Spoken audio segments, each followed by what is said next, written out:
Hi everyone, welcome back to my channel Chem Talks by Pooja Malik. I am back again with the second part of your sample paper discussion of class 10th science. जो आपका sample paper था उसका हम first part पहले ही देख चुके हैं, section A, जिसमें हमने कंप्लीटली डिस्कस किया था एंड ये वीडियो उसी का कंटिन्यूएशन है जिसमें आपका सेक्शन बी और सेक्शन सी का आज हम पूरा डिस्कशन करने वाले हैं। किस तरह से क्वेश्चंस को अटेम्प्ट करना है, क्या प्रॉपर आंसर्स हमें एग्जाम में लिखने हैं। So kindly watch the video and subscribe to my channel. And अगर आपको वीडियो यूजफुल लगे, फर्स्ट पार्ट यूजफुल लगा होगा डेफिनेटली, तभी आप वॉच कर रहे हैं, तो इसको भी प्लीज लाइक और शेयर कीजिएगा। And let's move on to the section B. Section B की अगर बात करें तो बच्चों इसमें हमारे पास टोटल क्या है, टोटल हमारे पास 6 क्वेश्चन है ऑफ 3 मार्क्स ईच। सो इसमें हमारा सब चैप्टर का डिवीजन है, इसमें केमिस्ट्री का भी क्वेश्चन है, बायो का भी है, फिजिक्स का भी है और एनवायरमेंट से भी है। तो एक ही करके उन क्वेश्चंस को डिस्कस करते हैं। Now starting with the question 8 of section B, read the question. Question 8 आपका केमिस्ट्री से है, 3 मार्क्स का है। Choose an element from period 3 of modern periodic table that matches the description given below in each instant and give reason also. So आपको A B C इसमें 3 part दिए हैं, obviously 1 part is for 1 mark each. And उसमें पूछा है कि आपको सिर्फ पीरियड 3 की ही एक एलिमेंट को कंपेयर करके बताना है। सो स्टार्ट करते हैं। सबसे पहले हम लिख ही लेते हैं पीरियड 3 में कौन कौन से एलिमेंट होते हैं, सिर्फ एक ही तो एलिमेंट है, लिख लेते हैं। Sodium, magnesium, aluminium, silicon, phosphorus, sulphur, chlorine and argon. इन 8 एलिमेंट में से ही हमारा आंसर है इन 3 पार्ट्स के लिए। फर्स्ट पार्ट हम देखें क्या पूछा है। ए में पूछा है it has similar structure to diamond. So बच्चों अगर हम बात करें कि डायमंड से सिमिलर स्ट्रक्चर किसका होता है, तो उसके लिए हमें पता होना चाहिए कि डायमंड बनता है किससे है। डायमंड में जो हमारा मेन एलिमेंट प्रेजेंट होता है बच्चों, that is your carbon. Diamond में प्रेजेंट होता है कार्बन, है ना जी। और कार्बन के जैसा सेम ग्रुप का इसमें कौन सा एलिमेंट है थर्ड पीरियड में, यस बिल्कुल करेक्ट, सिलिकॉन। सो कार्बन की और सिलिकॉन की प्रॉपर्टीज क्या होती हैं, काफी मैच करती हैं। जैसे सिलिकॉन होता है और कार्बन होता है, दोनों ही टेट्राहेड्रल स्ट्रक्चर बनाते हैं। डायमंड में भी टेट्राहेड्रल स्ट्रक्चर होता है, सिलिकॉन का भी टेट्राहेड्रल स्ट्रक्चर पॉसिबल है। डायमंड भी कार्बन की कोवेलेंट बॉन्डिंग के थ्रू बनता है और सिलिकॉन भी कोवेलेंट बॉन्डिंग शो करता है। तो हम बिल्कुल इजीली बोल सकते हैं कि इसका आंसर है सिलिकॉन, और आप ये दोनों रीजन भी उसमें मेंशन कर सकते हैं। Moving on to the B part. B part में पूछा है ऐसा एलिमेंट आपको चूज करना है which has same valency as lithium. बहुत ही इजी क्वेश्चन है, मैंने पहले भी बोला है कि केमिस्ट्री का जो आपका पोर्शन है 10 मार्क्स का, वो बहुत बहुत सिंपल और इजी है। सो आप उसको 100% पूरा का पूरा आप प्रिपेयर करके जाइए, आपको फुल मार्क्स मिलने ही है। सो लिथियम की जैसी वैलेंसी किसकी होगी, सॉरी इसमें क्या पूछा है, हाँ वैलेंसी ही पूछी है, तो मीन्स हम वैलेंस इलेक्ट्रॉन देखेंगे। सो यहाँ पे सोडियम की बात करें, जिसे लिथियम होता है 2-1 इसकी होती है कॉन्फ़िगरेशन, वैलेंसी 1 होती है। सिमिलरली सोडियम जो उसके ग्रुप में बिल्कुल नीचे ही आता है, इसकी वैलेंसी होती है configuration 2-8-1 and valency 1। So answer हमारा हो गया सोडियम। थर्ड पार्ट में देखो क्या पूछा है, it has variable valency and is a member of oxygen family. तो इन सब में से आप सबसे पहले तो यही देख लो ऑक्सीजन फैमिली का मेंबर कौन है। हमें पता है ऑक्सीजन के नीचे क्या आता है, सल्फर, ठीक है। सिलिकॉन तो ये रहा हमारा कार्बन के नीचे, ऑक्सीजन के नीचे आता है हमारा सल्फर। तो ऑक्सीजन फैमिली का मेंबर सल्फर हो गया। एंड हाँ, ये वेरिएबल वैलेंसी बिल्कुल शो करता है, इसके ऐसे कंपाउंड एग्जिस्ट करते हैं। सो हमारे तीनों आंसर क्लियर हो गए। फर्स्ट हो गया सिलिकॉन, सेकेंड हो गया सोडियम एंड सी का आंसर हो गया बच्चों सल्फर। डन। देखा कितनी जल्दी हमारा क्वेश्चन डिस्कस हो गया केमिस्ट्री वाला। नेक्स्ट क्वेश्चन देखो, क्वेश्चन नंबर 9। ये भी आपका केमिस्ट्री का है, रीड करो। इस क्वेश्चन में आपको चॉइस भी दिया हुआ है, तो जो आपको बेटर आता होगा ऐसे क्वेश्चन में आपको वो अटेम्प्ट करना है। ये बहुत थोड़ा सा लेंदी है, ज्यादा नहीं बट इंटरेस्टिंग है। पढ़ो, फर्स्ट पार्ट पढ़ो। ए पार्ट में पूछा है how many isomers are possible for the compound with molecular formula C4H8। बिल्कुल सही बात है, हमें आइसोमराइजेशन का कॉन्सेप्ट छोटा सा पढ़ाया गया है। हमें पढ़ाया गया है कि स्ट्रक्चरल आइसोमर्स कैसे बनते हैं, तो वो हम यहाँ पे देख लेंगे। मॉलिक्यूलर फॉर्मूला दे दिया तो बहुत इजी है उसके लिए तो स्ट्रक्चर बनाना। मॉलिक्यूलर फॉर्मूला क्या है, देखो C4H8। तो उसी के लिए हम क्या बनाएंगे, यहाँ पे क्या क्या पॉसिबल है। जरूरी नहीं है पॉसिबल है, बट क्वेश्चन दिया है तो एटलीस्ट कोई तो आइसोमर बनेगा ही। देखते हैं कितने आइसोमर बनते हैं। उसके बाद उसने ये भी पूछा है कि जो आपका इसमें ब्रांच चेन आइसोमर है उसका इलेक्ट्रॉन डॉट स्ट्रक्चर। क्वेश्चन में ही पूरा हिंट दे दिया कि इसका ब्रांच चेन आइसोमर बनेगा ही बनेगा। तो बनाते हैं इसको। सबसे पहले ऐसे क्वेश्चन में हम क्या करेंगे, लिखेंगे जो इसका मॉलिक्यूलर फॉर्मूला है विच इज योर C4H8। वैसे इतना तो हमने अच्छे से डिस्कस किया है और ये सब बच्चों को क्लैरिटी आ गई होगी कि जितने कार्बन एटम्स हैं उससे डबल किस में प्रेजेंट होता है। अगर हम हाइड्रोकार्बन्स की बात करें, बिल्कुल जी, एल्कीन। दैट मीन्स कि इसमें डबल बॉन्ड तो प्रेजेंट है ही एंड 4 कार्बन है। सो ऑब्वियसली ये किस कंपाउंड की बात कर रहा है, butene. 4 carbon with a double bond. So इसका सबसे सिंपल जो स्ट्रक्चर बनता है वो ये बनता है।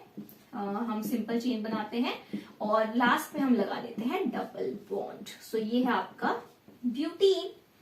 इसका ब्रांच चेन आइसोमर क्या बन सकता है, ट्राई करते हैं। 4 कार्बन की चेन है, ऑब्वियसली 3 कार्बन की चेन एग्जिस्ट कर सकती है। एक डबल बॉन्ड लगा के देखते हैं, ये हमारा डबल बॉन्ड हो गया। तो बैलेंस फिल करो, ये हो गया CH2, यहाँ पे CH3 और एक और कार्बन भी तो अभी हमारा बचा है, C4 करने हैं, तो यहाँ आ गया कार्बन। इस कार्बन के बॉन्ड्स हो गए कंप्लीट। सो ये है बच्चों जो हमारा ब्रांच चेन आइसोमर बन सकता है ब्यूटीन के लिए। तो हमें कितने स्ट्रक्चर यहाँ पे मिले, 2। तो इस आपके ए पार्ट का आंसर हो जाएगा टोटल 2 आइसोमर्स, है ना जी। इसी में उसने सेकंड पार्ट क्या पूछा है कि जो आपका ब्रांच चेन आइसोमर है उसका आपको इलेक्ट्रॉन डॉट स्ट्रक्चर भी बनाना है।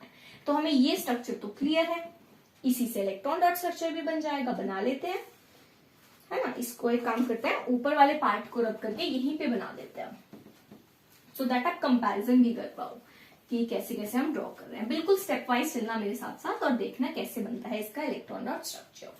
चलो सबसे पहले बात करते हैं, यहाँ पे लेते हैं carbon, first carbon, done. Electron 4 होंगे इसके, 1 2 3 4, ठीक है। ये वाला कार्बन 4 इलेक्ट्रॉन है, कैसे, एक डबल बॉन्ड बना रहा है तो 2 इलेक्ट्रॉन यहां शेयर कर रहा है और एक एक इलेक्ट्रॉन यहां, डन है। यहाँ पे 2 हाइड्रोजन है,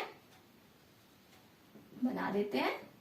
हाइड्रोजन का ड्यूप्लेट कंप्लीट, एक और हाइड्रोजन है, ये भी ड्रॉ कर दिया, डन। इस कार्बन के क्या 8 इलेक्ट्रॉन पूरे हुए, बिल्कुल हो गए जी, ये वाला बॉन्ड से और ये डबल बॉन्ड से। So it has total these 8 electron in its octet. ये हो गया इसका इलेक्ट्रॉन डॉट स्ट्रक्चर। ऐसे ही तो बनता है यार इलेक्ट्रॉन डॉट स्ट्रक्चर, क्या दिक्कत है। चलो इधर देखो, CH3, इस कार्बन के जो हमारा एक और इससे कार्बन ज्वाइन होगा, ऑब्वियसली इनमें सिंगल बॉन्ड है तो एक इलेक्ट्रॉन की शेयरिंग हो रही है, ये बॉन्ड बन गया। देन 3 हाइड्रोजन है तो इसके नेक्स्ट 3 इलेक्ट्रॉन भी आप ड्रॉ कर दो। ये हो गया हाइड्रोजन के साथ बॉन्ड, अगेन कंप्लीट, हाइड्रोजन के साथ बॉन्ड, हाइड्रोजन के साथ बॉन्ड, हाइड्रोजन के साथ बॉन्ड बढ़िया है बिल्कुल एकदम, है ना। चलो अब इस कार्बन के अभी 7 इलेक्ट्रॉन है, 8 इलेक्ट्रॉन यहां से आएगा। जब इस कार्बन से शेयरिंग करेगा तो यहाँ पे भी शेयरिंग कर ली इस कार्बन से। इस कार्बन के खुद के नेक्स्ट कहा इलेक्ट्रॉन गए, 3 हाइड्रोजन के साथ। सो ये थोड़ा ज्यादा ही बड़ा सर्कल बन गया, कोई नहीं। यहाँ पे हमारा हाइड्रोजन आ गया, ये इसका हो गया कंप्लीट, हाइड्रोजन डन और हाइड्रोजन डन। इनके सर्कल बना लेते हैं हम डिफ्रेंशिएट करने के लिए। सो इस कार्बन के 8 इलेक्ट्रॉन में देखो आप ऑक्टेट कैसे कंप्लीट हो रहा है। यहाँ पे देखो 1 2 3 4 5 6 7 8, ओके। इस कार्बन का देखो 1 2 3 4 5 6 7 8। इस कार्बन का 1 2 3 4 5 6 7 8। सो ये हो गया हमारा कुछ थोड़ा सा अच्छा सा एक इलेक्ट्रॉन डॉट स्ट्रक्चर, ठीक है। एग्जाम में और नीट एंड क्लीन डायग्राम बनाना बिल्कुल अच्छे से, ओके। सो ये हो गया हमारा इसका electron dot structure done. Move करते हैं नेक्स्ट पार्ट पे। सो इसका ही आपको बी पार्ट भी पूछा हुआ है, क्या पूछा है उसमें, how will you prove that C4H8 and C5H10 are homologous. Very very easy question, homologous series पे क्वेश्चन आएगा ही आई थिंक। बहुत मतलब थोड़ी सी तो टॉपिक है यार चैप्टर 4 में, इतने कम तो टॉपिक मेंशन है, इसमें से क्या ही वो कट करेंगे, ठीक है। सो इनमें क्या डिफरेंस है, एक कार्बन और एक मतलब 2 हाइड्रोजन का डिफरेंस है, CH2 यूनिट। और हमें पता है जब भी CH2 यूनिट का डिफरेंस क्रिएट होता है तो वो मेंबर्स क्या होते हैं, होमोलोगस सीरीज का पार्ट होते हैं। सो हम इजिली बता के कि इनके बीच में CH2 का डिफरेंस है, हम बोल सकते हैं कि ये क्या है, एक होमोलोगस सीरीज का part. With this your question is complete. And इस क्वेश्चन में आपको चॉइस भी दी हुई है, तो अब हम देखते हैं कि सेकंड पार्ट में किस तरह के क्वेश्चन पूछे हैं। सो 9th में और वाला पार्ट आप देखो, क्वेश्चन रीड करो। A carbon compound A having melting point this and boiling point this. अब देखो उसने मेल्टिंग पॉइंट और बॉइलिंग पॉइंट की वैल्यू दी है, बट क्या हम ये वैल्यूज याद करते हैं और कितने कंपाउंड्स के लिए याद करते हैं? नहीं करते याद। तो ठीक है, ट्राई करते हैं कि हो सकता है उसने आगे कुछ ऐसा पॉइंट दिया हो जो बता सके हमें ये ए कंपाउंड क्या है। तो नेक्स्ट लाइन रीड करो। नेक्स्ट लाइन में वो कह रहा है कि जो ये कंपाउंड ए है it is soluble in water in all proportion. तो एक ए है, ऐसा कंपाउंड है जिसका हमें मॉलिक्यूलर फॉर्मूला दिया हुआ है बच्चों।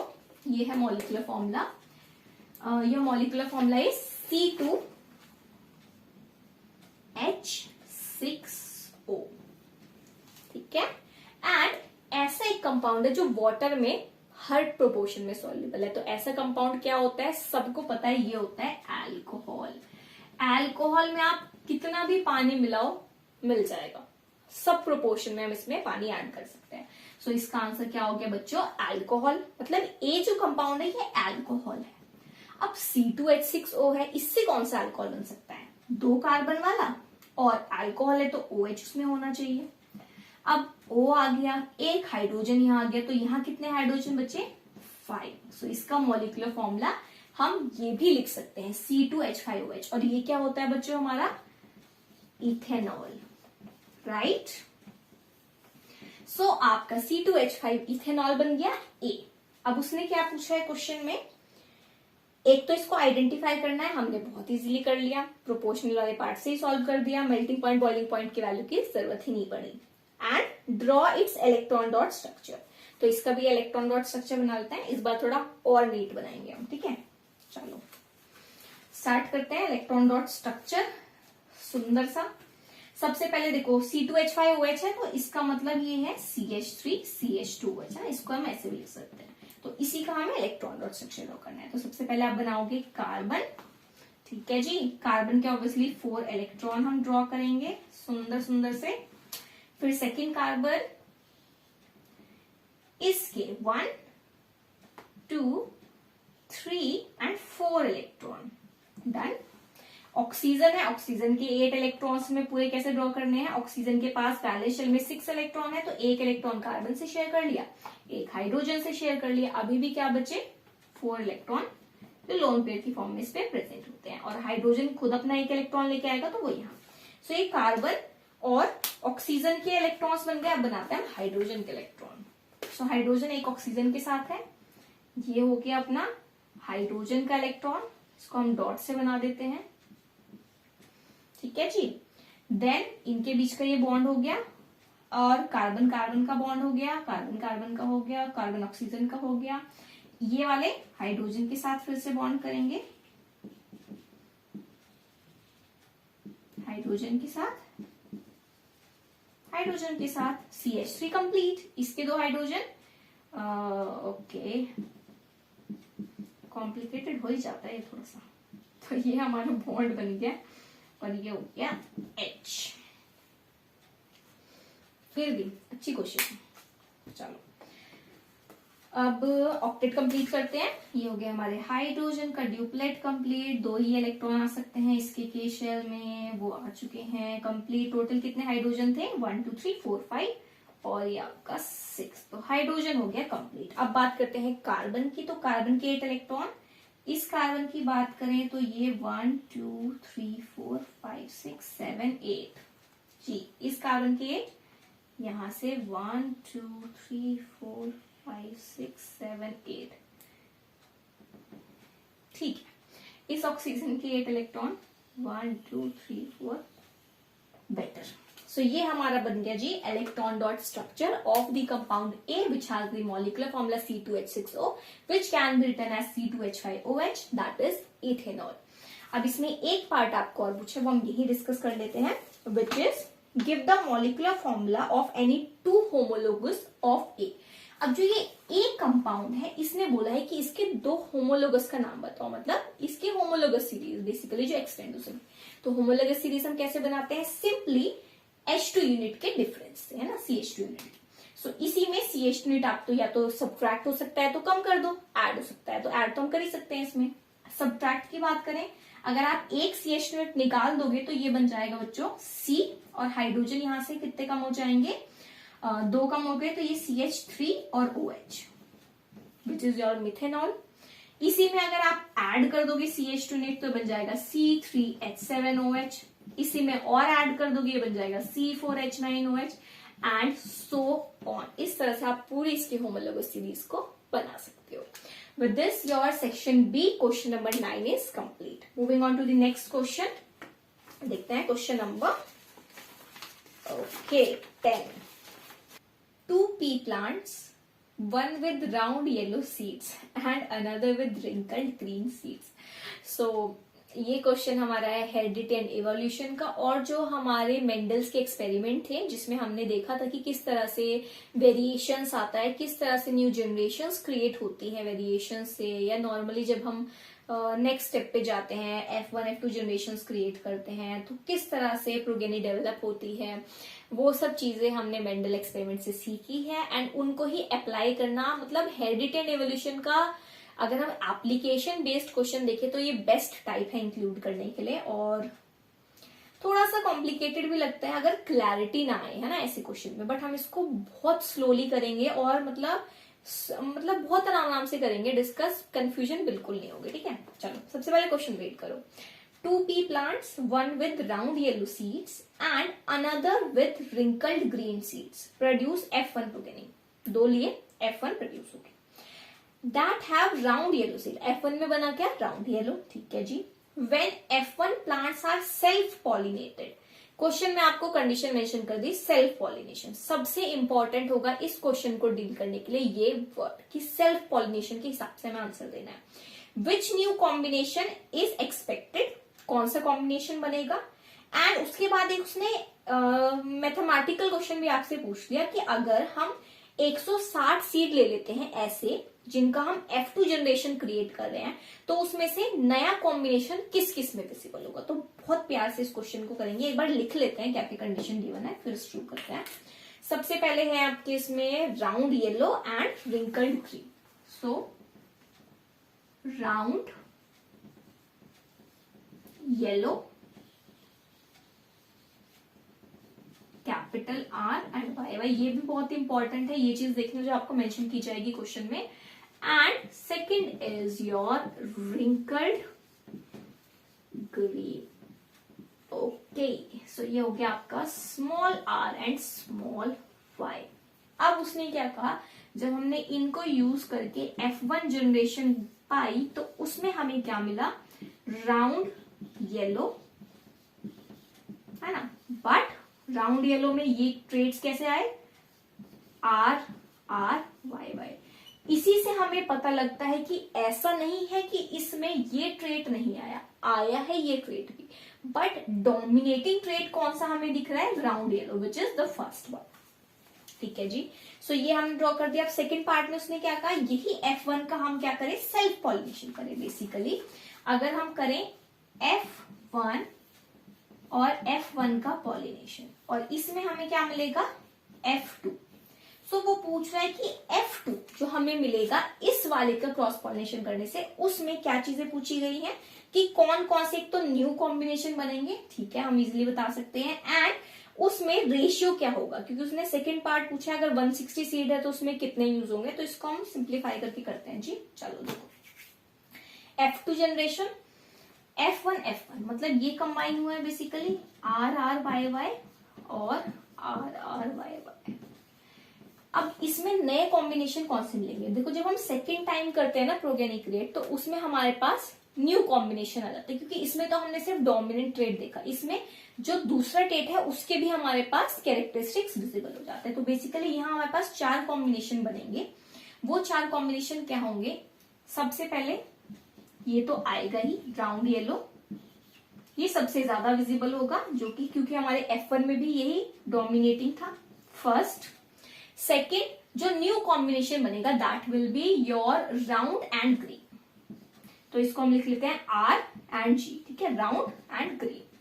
नेक्स्ट कॉम्बिनेशन जो बनेगा that will be your wrinkled and yellow, ये कॉम्बिनेशन हमने पहले नहीं यूज किया, WY रिंकल्ड येलो।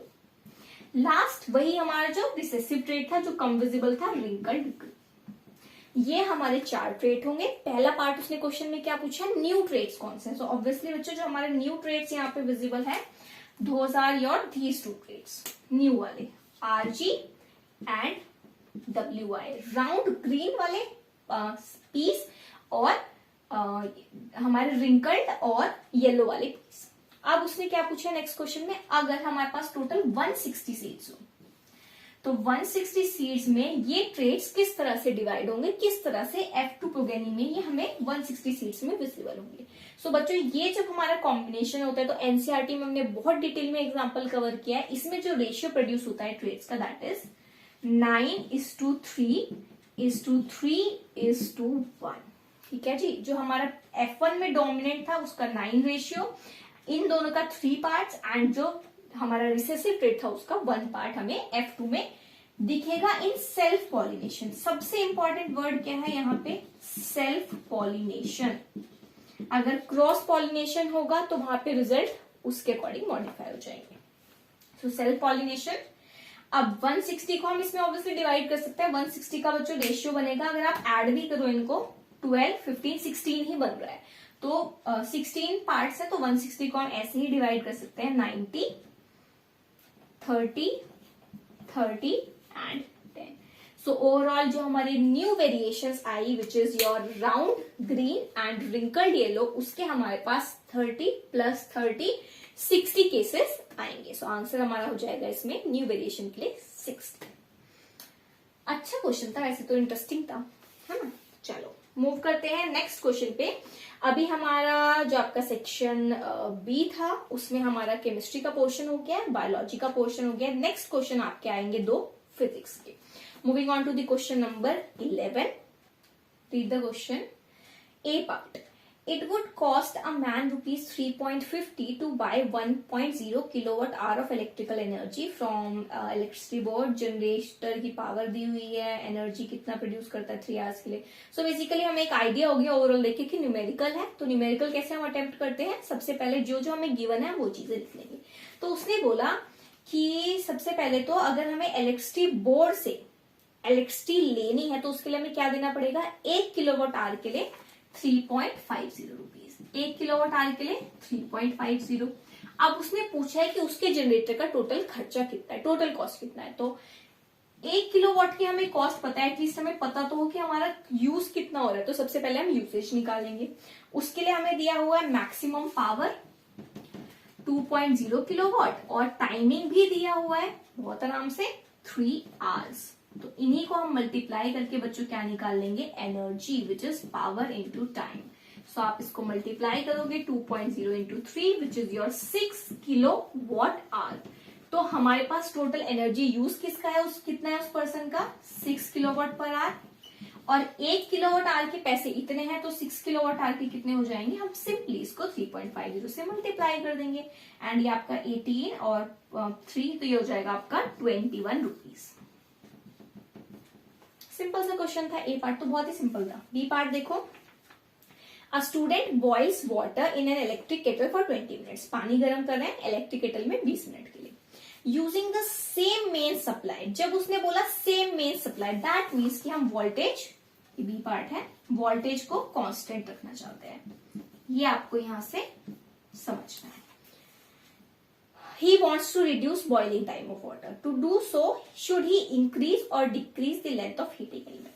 अब इलेक्ट्रिक केटल जो हम यूज करते हैं बच्चों, उसमें पानी गर्म होने के लिए हीटिंग एलिमेंट भी प्रेजेंट होता है जो उसको गर्म करने में हेल्प करता है, हीट प्रोड्यूस करने में। सो वो कह रहा है कि वो पानी 20 मिनट में बॉईल होता है। वो चाहता है कि वोल्टेज उतना ही रहे और पानी जल्दी गर्म हो जाए। बेसिकली पानी गर्म करने के लिए टाइम कम लगे। तो टाइम कब लगेगा कम, ऐसे करने के लिए हमें क्या करना होगा, हमें ज्यादा जल्दी उसको हीट करना होगा। बेसिकली हमें अमाउंट ऑफ हीट इंक्रीज करना पड़ेगा।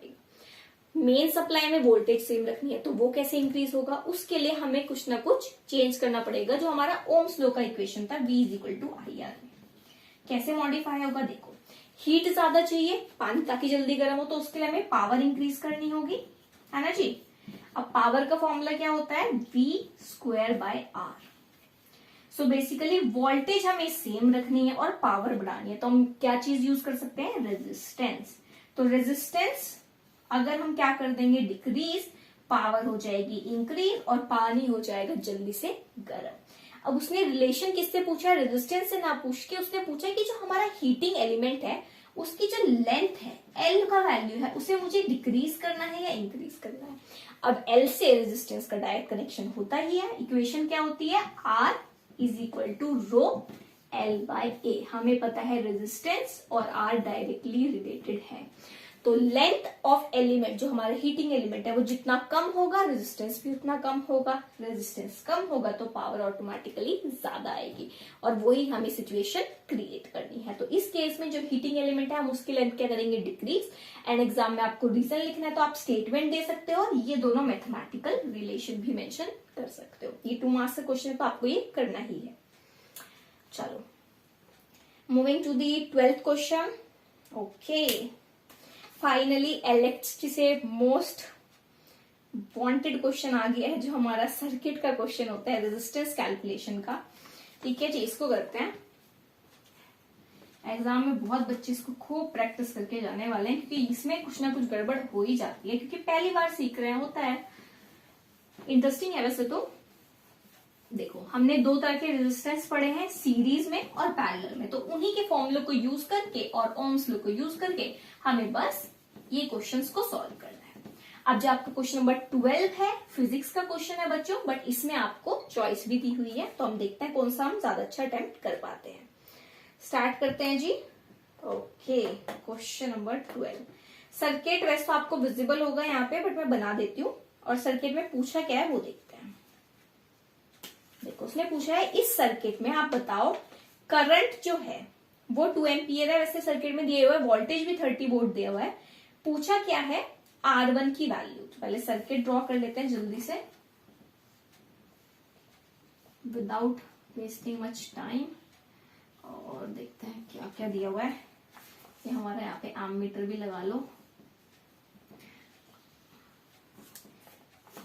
जल्दी जल्दी करते हैं इसको सॉल्व। चलो, वैल्यूज देखो क्या क्या दी हुई है। ये है आपका R1 जिसकी वैल्यू हमें निकालनी है, ये है 10 ओम, ये है 5 ओम, क्वेश्चन में फिर आपको दिया है यहाँ पे 6 ओम, और ये है 6 ओम। वोल्टेज है 30 वोल्ट, करंट है 2 एम्पियर। अब हमें निकालना है ये वाला R1, तो मुझे सारे कॉम्बिनेशन को चेक करना होगा, तभी ये वैल्यू आएगी। तो बच्चों अगर आप यहाँ पे कॉम्बिनेशंस ऑब्जर्व करो तो सबसे पहले ये 5 ओम वाला, ये 10 ओम वाला और ये R1, ये तीनों आप देखो पैरेलल में लगे हुए हैं, और ये जो 2 6 ओम के रेजिस्टर हैं, और जो इसके साथ ये थर्ड वाला रेजिस्टर जुड़ रहा है, ये तीनों किसमें लगे हुए हैं, यहाँ पे सीरीज में लगे हुए हैं। तो इन तीनों पे, और ये जो है ना कॉम्बिनेशन जो बनेगा, ये सिर्फ एक 5 वाला नहीं है सीरीज में, पहले हमें इन तीनों का नेट रेजिस्टेंस निकालना होगा। पैरेलल में जो अरेंज्ड है उनका जो नेट रेजिस्टेंस आएगा वो इन दोनों के साथ सीरीज में होगा। सो बेसिकली हमें इसको निकालना है। इसको निकालने के लिए अब हमें तीनों का रेजिस्टेंस, तीनों का सम भी नहीं पता है, ये भी नहीं पता है, 2 अननोन है, तो हमें इसमें एक और इक्वेशन यूज करनी होगी। चलो, सबसे पहले फर्स्ट स्टेप सबसे सिंपल लगता है, जो सब समझ जाएंगे। V is equal to IR, Ohm's law. हमें इससे ओवरऑल R निकालना है, R इक्विवेलेंट जो हमारे पूरे सर्किट का है वो निकाल लेते हैं, क्योंकि उसके लिए हमें दोनों चीजें पता है। वोल्टेज पता है 30 और करंट की वैल्यू है 2 एम्पियर, तो ये हमारा आ गया R इक्विवेलेंट आपका 15 ओम। हमारा पहला पार्ट हो गया कंप्लीट, हम थोड़ा आगे बढ़ चुके हैं। अब हमें ओवरऑल पता है रेजिस्टेंस क्या है। अब ये जो ओवरऑल रेजिस्टेंस है मैंने अभी बताया कैसे आएगी, इस 6 ओम के कॉम्बिनेशन से, इस 6 ओम के कॉम्बिनेशन से, प्लस यहां पे जो इन तीनों के ऐड होने के बाद ये जो आएगा आरपी, इन तीनों का जो कॉम्बिनेशन बन के आंसर आएगा उसका, और इन दोनों का कॉम्बिनेशन ही क्या है, टोटल आर। तो हम इसको लिख सकते हैं आरपी। अब आर इक्विवेलेंट मेरा निकल गया है 15, ये हो गया 12 प्लस आरपी। तो इस इक्वेशन से बेसिकली हमें पैरेलल में ये जो 3 है इनका रेजिस्टेंस मिल गया 3 ओम। अब आप देखो इन तीनों में हमें यही तो वैल्यू चाहिए थी नेट, तो इसका फॉर्मूला लगा लेते हैं। जो पैरेलल में रेजिस्टेंस होता है उसका फॉर्मूला होता है 1/RP is equal to 1/5 plus 1/10 plus 1/R1। I think ये सब तो फॉर्मूला तो सबको पता ही होगा, ये होता है ना, this is the formula. Value put करो, आरपी हमने यहां से निकाल ही लिया है 1/3, ये हो गया जी 1/5 1/10 प्लस 1/R1। इसको अब आप मैथमेटिकली सॉल्व करोगे पूरा तो आपकी R1 की वैल्यू आ जाएगी। Question solve, done. ठीक है, चलो इसी में आपको बच्चों चॉइस दी हुई है और करके, और जो और वाला है उसमें भी क्या है आपको दिया हुआ है एक ऐसे ही रेजिस्टेंस का पूरा डायग्राम दिया हुआ है, सर्किट दिया हुआ है। तो मैं जल्दी से वो डायग्राम बना देती हूँ, फिर डिस्कस करते हैं। ठीक है जी, सो आपका जो क्वेश्चन नंबर 12 है उसमें आपको चॉइस में ये सर्किट दिया हुआ है एंड क्वेश्चन में पूछा है calculate the overall resistance for the circuit and the current. ये दो पार्ट आपको दिए हुए हैं, देखते हैं इसको कैसे सॉल्व करेंगे। इसमें अगर आप ध्यान से देखो तो यहाँ पे बच्चों जो ये वाले दो हैं आपको दिख रहे हैं 6 और 4, विजिबल ही है कि ये हमारे क्या है, दोनों अरेंज्ड है एक सीरीज में। सीरीज का रेजिस्टेंस हमें पता है हम कैसे निकालते हैं, R is equal to R1 plus R2। मतलब जो भी है ये नंबर से फर्क नहीं पड़ता, बेसिकली शायद R1 R2 यहाँ लिखा था, सो आप देख लेना। हमें वैल्यूज पुट करनी है, तो रेजिस्टेंस इन दोनों का हम ऐड कर देंगे and it will come out to be 10 ohm. So basically हम इसको ऐसे भी कर सकते हैं कि ये वाला हटा के यहाँ पे 10 ओम लगा दे। सो बेसिकली यहाँ पे आपको क्या विजिबल होगा, अब अगर आप इसको हटा देते हैं और ये वैल्यू चली जाती है यहाँ से, जब हम इसको सीरीज में कंबाइन कर लेंगे, so this will be without any resistance and यहाँ पे वैल्यू हो जाएगी बच्चा हमारी 10, जो हमारी यहाँ से आई। सो अब आप इस डायग्राम में देखो तो जो हमारा 10 और 10 है ये दोनों कैसे हैं, पैरेलल में है। तो अब हम इनके लिए नेट रेजिस्टेंस निकालेंगे, इन दोनों का। ये हो जाएगा 1/RP is equal to 1/10 plus 1/10, simple maths है 2/10, और रेशियो लेंगे तो आरपी की वैल्यू आ गई बच्चों 5 ओम। सो इन दोनों के कॉम्बिनेशन से अब ये क्या बन गया 5 ओम। सो इसको हम हटा दें और यहाँ पे क्या लगा दें 5 ओम का रेजिस्टर, तो ये वाला हो गया हट गया। सर्किट सिर्फ इतना ही बचा, हम उसको सिंप्लीफाई कर रहे हैं हर स्टेप में।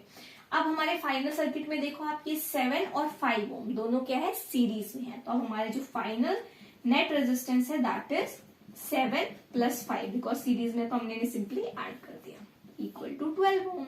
तो ये हमारा सॉल्व हो गया, 12 आ गया इसका वैल्यू। आर पता है, वी पता है, simply V is equal to I R से हम क्या निकाल लेंगे, करंट। तो आई क्या हो जाएगा, वोल्टेज डिवाइडेड बाय रेजिस्टेंस। सो आई की वैल्यू बच्चों आपके आ गई 2 एम्पियर। ये दोनों में न्यूमेरिकल में कैलकुलेट करना था। With this your question number 12 is complete. दोनों ही हमारे इलेक्ट्रिसिटी के क्वेश्चन बहुत अच्छे से सॉल्व हो गए। Moving on to the next question, question number 13 theoretical question है, रीड करो इसको। Gas A found in the upper layer of the atmosphere is a deadly poison. एक गैस है जो हमारे अपर एटमोस्फेयर में मिलती है, जो पॉइजन होता है वैसे, बट लिविंग बींग्स के लिए एसेंशियल है। जैसे उसने बोल दिया अपर एटमोस्फेयर में मिलती है और हमारे लिए जरूरी है, सो ऑब्वियसली ये गैस कौन सी हो गई हमें पता है, यस ओजोन, O3 है ना। सो O3 गैस के बारे में बात हो रहा है, तो सबसे पहले तो वो क्वेश्चन में यही पूछेगा कि हमारे से किस गैस के बारे में बात की है, तो हमारा एक पार्ट तो क्वेश्चन का सॉल्व हो गया, ओजोन। उसने यही पूछा है ए, आइडेंटिफाई गैस ए, और फिर पूछा है how is it form at higher level of atmosphere. ठीक है जी, बिल्कुल सिंपल क्वेश्चन है ये। तो ए है हमारा ओजोन, या तो आप ओजोन लिख सकते हो या इसका फॉर्मूला मेंशन कर सकते हो O3 है ना जी। और पूछा फॉर्म कैसे होता है, तो सिंपली जब ऑक्सीजन मॉलिक्यूल पर यूवी रेडिएशंस पास होते हैं तो वो इसको फ्री ऑक्सीजन एटम में ब्रेक डाउन कर देता है। यही फ्री ऑक्सीजन एटम जब फिर से O2 मॉलिक्यूल के साथ कंबाइन होता है तो बन जाता है O3 which is your ozone molecule. इस तरह से फॉर्मेशन होता है। बी पार्ट में उसने पूछा है कि ये हमारे लिए जरूरी क्यों है, क्योंकि हमें पता है कि ये जो ओजोन लेयर है हमारे एटमॉस्फेयर में एक प्रोटेक्टिव लेयर की तरह काम करता है, जो हमें हार्मफुल सन की यूवी रेडिएशन से प्रोटेक्ट करता है, तो जरूरी तो है। फिर उसने नेक्स्ट पार्ट में पूछा है कि इसके डिप्लीशन का कॉज बताओ। डिप्लीशन हमें पता है इसका कब स्टार्ट हुआ था, लेट 1980s में स्टार्ट हुआ था, जब जो हमारे CFCs थे, जो हम रेफ्रिजरेटर्स में और एसीज में यूज करते हैं, क्लोरोफ्लोरोकार्बन्स, उनका प्रोडक्शन इंक्रीज होने लगा था। तो उनके प्रोडक्शन से रिएक्शन होता है बेसिकली, तो फ्री रेडिकल रिएक्शन एक प्रोसीड करता है एंड उसकी वजह से ओजोन के मॉलिक्यूल डिप्लीट हो रहे हैं, कम हो रहे हैं रिएक्शन करने की वजह से। सो वो इसका डिप्लीशन का रीजन है। तो इतना आपको इसमें मेंशन करना है और ये आपका क्वेश्चन था एनवायरमेंट चैप्टर्स। चलो सेक्शन बी कंप्लीट इसी के साथ। फर्स्ट 13 क्वेश्चन हो गए। अब बच गए हैं हमारे लास्ट 2 क्वेश्चन जो कि है आपके सेक्शन सी के और case based question. So case based question है, थोड़ा सा थ्योरी होगा। चलो देखो 14 क्वेश्चन देखो, केस बेस्ड जरूर है बट फिर से इसने क्या करा, वापस से वही चीज हेरिडिटी और इवोल्यूशन का क्वेश्चन ले लिया और फिर से कॉम्बिनेशन की बात की। चलो देखते हैं कैसे कैसे सॉल्व करेंगे हम इसको, टेंशन तो हमें लेनी ही नहीं है। देखो 3 पार्ट्स दिए हैं जैसे मैंने आपको पैटर्न में बताया था, ABC पार्ट होंगे। Sahil performed an experiment to study the inheritance pattern of genes. He crossed tall pea plants, जो अब हमारा हाइट वाला जो कॉम्बिनेशन था टॉल शॉर्ट वाला, वो एक्सपेरिमेंट अब हम डिस्कस कर रहे हैं मेंडल का। Toll P plant TT with short P plant TT, इसके साथ उसने कॉम्बिनेशन किया। कॉम्बिनेशन करने के बाद जो F1 जनरेशन प्रोड्यूस हुआ वो पूछा है क्या होगा। तो ऑब्वियसली उसने कंडीशन मेंशन कर दी है कि जो हमें प्लांट्स मिले वो सभी क्या थे, टॉल थे। तो टॉल प्लांट्स जो यहाँ पे मिलेंगे that will be due to the combination of TT produced in the F1 generation. So ये इसमें जो ट्रेट होगा that will be TT, one small capital T and one small t। तो ए ऑप्शन का आंसर हो गया TT। Next देखो B part में उसने क्या पूछा है, रीजन बताओ। रीजन बताओ कि सारे ही टॉल प्लांट्स क्यों थे। सो इसमें हम रीजन क्या बताएंगे बच्चों कि यहाँ पे जो हमारा टॉल है वो एक डोमिनेंट ट्रेट है और जो शॉर्ट है that is your recessive trait. तो जो हमारी पेरेंट जनरेशन यहाँ पे प्रोड्यूस होगी उसमें जो पेरेंटल ट्रेट है, जो डोमिनेंट ट्रेट है हमारा टॉल, वो ही विजिबल होगा। ठीक है जी। अब नेक्स्ट देखो उसने सी पार्ट में क्या पूछा है, When F1 plants were self-pollinated। अब मैंने आपको क्या बताया था, इसमें सी पार्ट में 2 ऑप्शन देगा, तो उसने सी पार्ट में बहुत स्मार्टली एक में तो सेल्फ पॉलिनेशन पूछ लिया और उसकी ही चॉइस में क्रॉस पॉलिनेशन पूछ लिया। तो अगर आपको सेल्फ पॉलिनेशन अच्छे से आता हो तो आप ये वाला पार्ट अटेम्प्ट करना, क्रॉस पॉलिनेशन आता हो तो नीचे वाला पार्ट अटेम्प्ट करना। क्वेश्चन पढ़ो। When F1 plants were self-pollinated, self pollinate का मतलब तो है कि TT और TT से ही मल्टीप्लाई होगा। अब वो पूछ रहा है इस केस में अगर हम सेल्फ पॉलिनेशन के बाद 800 प्लांट्स में ये ट्राई करें तो जो 800 प्लांट्स आते हैं उसमें से कितने टॉल होंगे, मीडियम होंगे और शॉर्ट होंगे। तो बेसिकली हमें F2 जनरेशन जो होगी, ये F1 का जो ट्रेट है इनसे बनी हुई F2, उसमें बताना है कि कौन से ट्रेड ज्यादा होंगे और कितने परसेंटेज में होंगे। सो बच्चों ऐसे केस में जब हम सेल्फ पॉलिनेशन करेंगे, TT और TT का प्रोडक्शन करेंगे, तो यहाँ पे जो हमारे ट्रेड्स विजिबल होंगे फिर से टॉल वाला ही ज्यादा विजिबल होगा। शॉर्ट भी होगा बट कम अमाउंट में होगा और मीडियम कोई भी नहीं होगा। तो इसका कॉम्बिनेशन बनता है बच्चों, आई थिंक इसमें रेशियो बनता है 1:2:1। 1 is for again your completely tall plants, है ना, और 2 ratio is for your this same F1 progeny and last ratio is for your both short plant। So ये आपका रेशियो बनता है, इसी को आप 800 में डिवाइड कर लो। 800 में डिवाइड करेंगे तो ये आपका होगा 200, है ना, 2 टाइम्स ये हो गया 400 और 200, ये आपका रेशियो है। क्वेश्चन में और भी कुछ, हाँ उसने यही पूछा है वैसे, ठीक है। तो उसने पूछा है टॉल, मीडियम और शॉर्ट। तो मीडियम तो इसमें कोई नहीं होते, ये भी टॉल है ये भी टॉल है, तो टोटल 600 है आपके टॉल प्लांट और ये वाले जो 200 है these are your short plants. तो 600 एंड 200 आंसर हो गया। अब इसी में उसने क्या पूछा है, और करके अगर इन्हीं का हम क्या करा दे बच्चों, क्रॉस पॉलिनेशन करा दे, तो इसी को हम यहीं पे डिस्कस कर लेते हैं, है ना। चलो देखो क्रॉस पॉलिनेशन, इसी में पूछा अगर क्रॉस पॉलिनेशन हो। अब क्रॉस पॉलिनेशन देखो कराया किसके साथ है, उसी से तो पता लगेगा। क्रॉस पॉलिनेशन कराया F1 जनरेशन का, मींस TT का रिसेसिव ट्रेट के साथ, स्मॉल t के साथ। तो अब जब हम क्रॉस पॉलिनेशन करा रहे हैं और रिसेसिव ट्रेट को दोबारा यूज कर रहे हैं तो अब इसका जो परसेंटेज है वो इंक्रीज हो जाता है और अब यहाँ पे रेशियो आता है 1:1। सो ये जो TT टॉल प्लांट थे ये भी 1 और TT शॉर्ट प्लांट भी 1:1। सो यहाँ पर भी कोई क्रॉस पॉलिनेशन में भी मीडियम हाइट का प्लांट नहीं होगा, टॉल इज टू शॉर्ट का रेशियो होगा 1:1, 800 अगर हम लेंगे तो आ जाएंगे हमारे पास 400 एंड 400। ये हमारा हो जाएगा amount of tall and short plants. So this was about the question number 14। अगर आपको इस क्वेश्चन को अटेम्प्ट करना है तो आपको ये जो रेशियोज है और जो ये करके दिखाना है, क्रॉस मल्टीप्लाई और प्रोगेनी डेवलप करनी है, वो सब शो करना पड़ेगा। ठीक है, चलो मूव करते हैं क्वेश्चन 15 पे। क्वेश्चन 15 रीड करो। जो आपका 15 क्वेश्चन है अगेन एक केस स्टडी बेस्ड क्वेश्चन है and this question is again of 4 marks and ये वाला आपका फिजिक्स का क्वेश्चन है। तो लास्ट क्वेश्चन फिजिक्स के साथ हम करेंगे अपना sample paper finish. First part read करो। इसमें भी एक केस स्टडी दी हुई है। केस स्टडी क्या कहती है, एक अंसारी, हमारे पास एक टीचर है अंसारी सर, उन्होंने एक एक्सपेरिमेंट डेमोन्स्ट्रेट किया अपनी क्लास में और सेटअप आपको यहाँ पे डायग्राम में विजिबल है। ठीक है, ये आपका सेटअप है। अब वो कह रहा है कि इसमें एक मैग्नेट हमें दिख रहा है, जो आपका नॉर्थ साउथ पोल्स दिखाया हुआ है, वो एक कॉइल में आप देखो उन्होंने अटैच किया हुआ है, एक स्प्रिंग से अटैच करके कॉइल में लगाया हुआ है। सो मैग्नेट इस स्प्रिंग के थ्रू कॉइल के अंदर बाहर आ जा सकता है। अब वो कह रहा है कि उसने क्या किया, मैग्नेट को ऊपर उठाया, स्प्रिंग के थ्रू लिफ्ट किया और फिर उसको रिलीज कर दिया। तो क्या होगा, मैग्नेट कॉइल के अंदर और बाहर मूव करेगा। ठीक है, ऑसिलेट करेगा। अब इस एक्सपेरिमेंट पे उसने पूछा है पहला पार्ट कि अंसारी सर इस एक्सपेरिमेंट से कौन सा प्रिंसिपल डेमोन्स्ट्रेट करना चाह रहे हैं। तो बिल्कुल सिंपल, एक्सपेरिमेंट में 2 चीजें हमें विजिबल है, उसी से इसका बन जाएगा प्रिंसिपल। क्या 2 चीजें विजिबल है बच्चों, मैग्नेट जब आ रहा है कॉइल के अंदर और बाहर, उससे उसमें हो रहा है करंट इंड्यूस। तो इसमें जो प्रिंसिपल है वो है इलेक्ट्रोमैग्नेटिक इंडक्शन। सो आपका ए पार्ट का आंसर बच्चों हो गया simply the word electromagnetic induction. B part read करो, क्या पूछ रहा है, वो पूछ रहा है what will be observe when the magnet start oscillating through coil और रीजन। तो ये हमने बता ही दिया, जैसे ही जो हमारा मैग्नेट है वो कॉइल में ऊपर नीचे ऑसिलेट करना स्टार्ट करेगा तो क्या होगा, गैल्वेनोमीटर जो अटैच्ड होगा उसकी रीडिंग में डिफ्लेक्शन आएगा, दैट मीन्स कि करंट इंड्यूस होगा।